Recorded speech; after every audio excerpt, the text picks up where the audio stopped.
It's 6 a.m. I've trained myself to wake up at the same time every day, so I have no need for an alarm clock. My name's Matt, and this is a day in the life of a minimalist. My life is about efficiency, optimization, multifunctionality. Nothing goes to waste. You may notice that I don't have a garbage bin. That's because I don't have anything to throw away.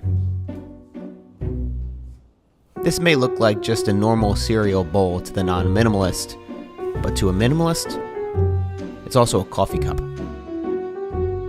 If it does not add value to my life, I get rid of it.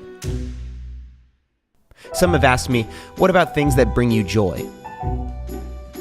I got rid of that as well.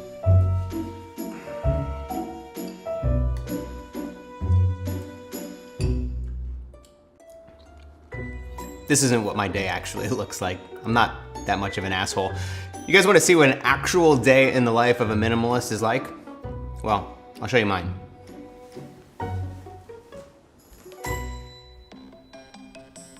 I usually wake up between 6 or 6:30 a.m., depending on how many times I hit the snooze button.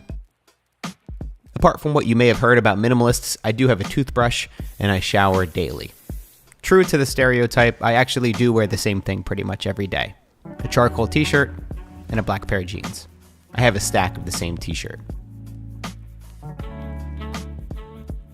You know what they say about minimalists and pour over coffee? They're really annoying and they don't stop talking about it.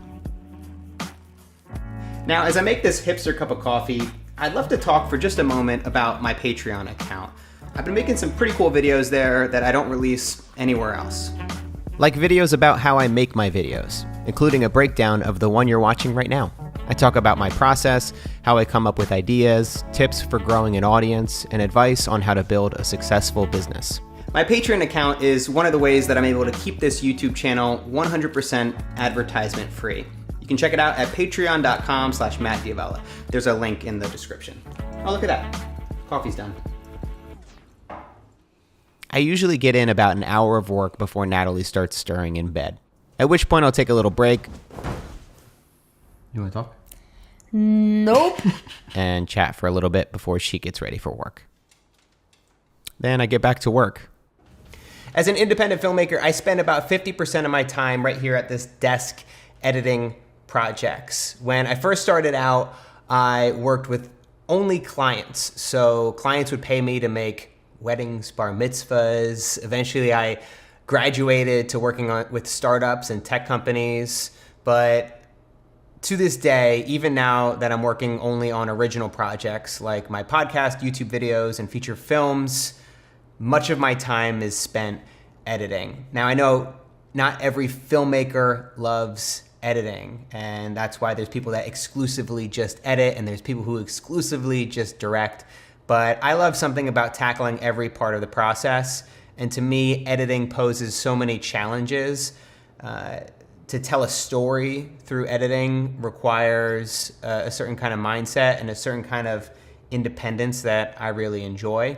So I'll usually put in about 2 to 3 hours of editing in the morning, at which point around 11 o'clock, I'll get some food, which actually that's right now.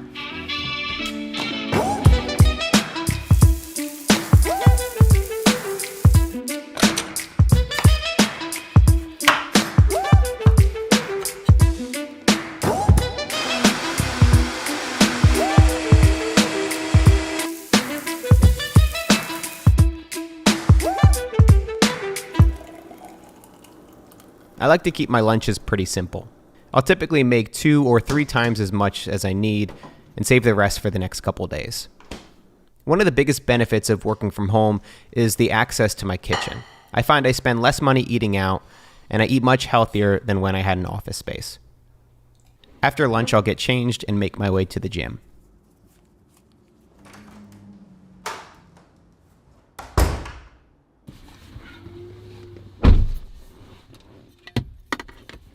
So I've been going to the gym pretty consistently for probably the past 10 years now. I started really building the habit of working out and going to the gym every day, at least 5 days a week during college. And there have been times when my routine falls off and I get sick or I'm traveling and I don't have time to fit in a workout, but I've always been able to pick it back up. It's just been one of those things that helps to ground me, especially being a freelancer and running my own business. It can be very stressful, and I find that it's a really great way to just blow off some steam, but also to feel better so I have more energy throughout the day. When I get home from the gym, I'll make a protein shake. Is it weird to shake it like this? Make a second cup of coffee, and then I'm back to work. If I'm not editing, I might be scheduling future podcast guests, recording episodes, or filming videos. Since most of my family is on the East Coast, sometimes I'll make a call home. Right now, I'm explaining a video idea to my mom, and she doesn't get it. No, just hustle in general. No, that's you're thinking of hustler. When Nat comes home from work, I usually shut down my work for the day as well. If it wasn't for Nat, I'd probably keep working.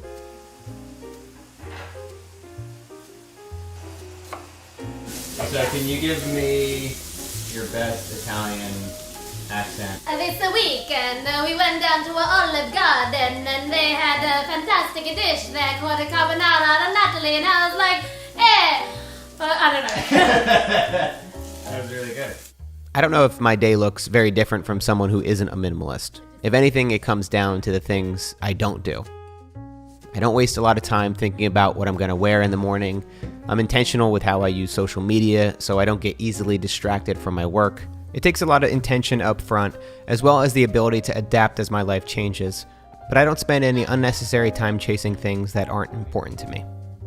Before bed, I'll take a look at my calendar, to-do list, and prepare for the following day. It helps me to wake up early and motivated to get to work. Then, it's lights off.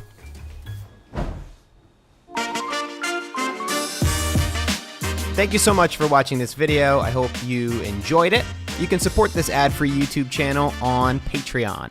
Go to patreon.com/MattDiavella to get more videos on lifestyle design, business, filmmaking, and creativity. Thanks so much for watching.